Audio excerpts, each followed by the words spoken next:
A girl is born in a family, and a relative takes a subtle jibe or hides disappointment.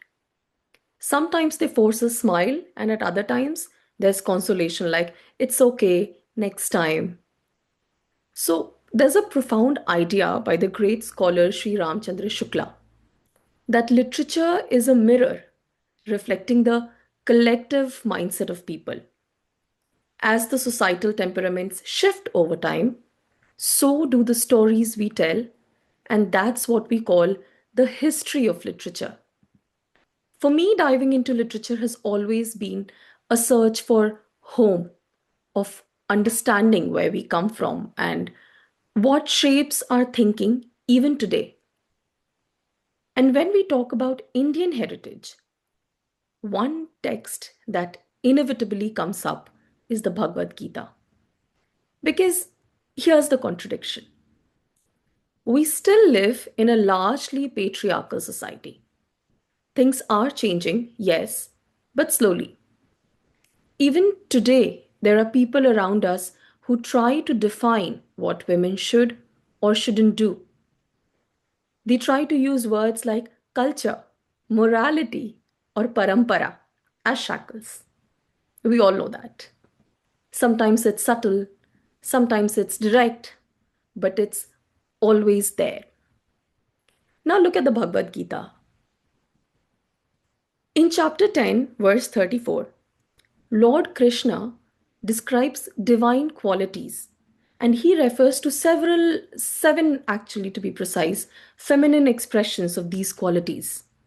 And he says he's the very essence of them.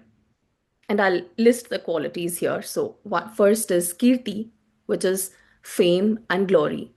Then we have Shri, which is prosperity.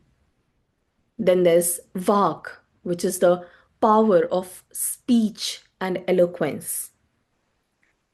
Then there's Smriti, which is memory.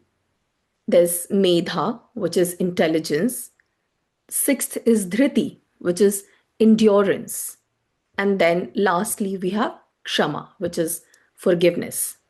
Now, think about that for a moment.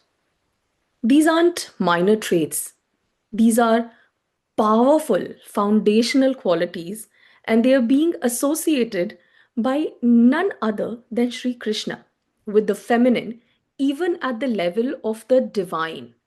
And it doesn't stop there.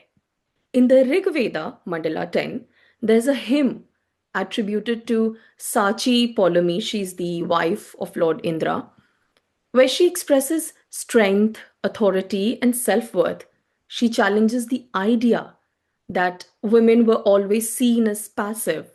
And I'll quote here. She says, I am the banner, I am the head, I am exalted, and my husband must conform to my will. I'm victorious over my rivals.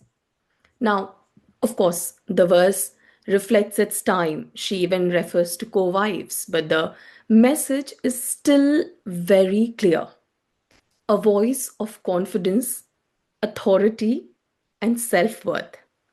And again, if you come to the Yajurveda, there is a verse which is often interpreted to describe a woman as steady and life sustaining, like the earth, someone who nurtures, upholds, and protects the world.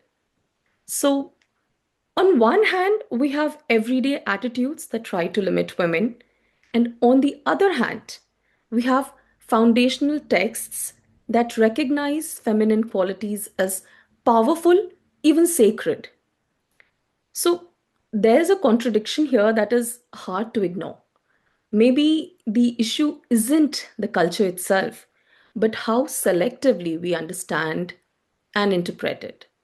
Because if we truly paid attention to what our own texts are saying, the conversation around women would already be very different.